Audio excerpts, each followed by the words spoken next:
NCC B एवं सी exam में NCC general से भी कुछ क्वेश्चन आते हैं।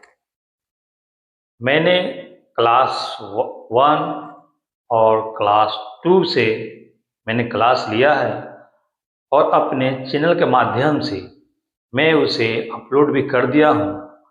आप लोग देख सकते हैं और पढ़ सकते हैं और क्वेश्चन को उतार सकते हैं।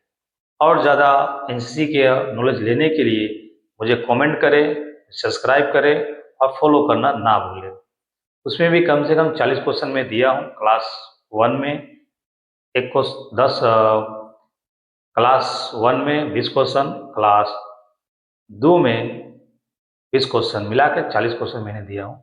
आप लोग उसे नोट डाउन जरूर कर लें।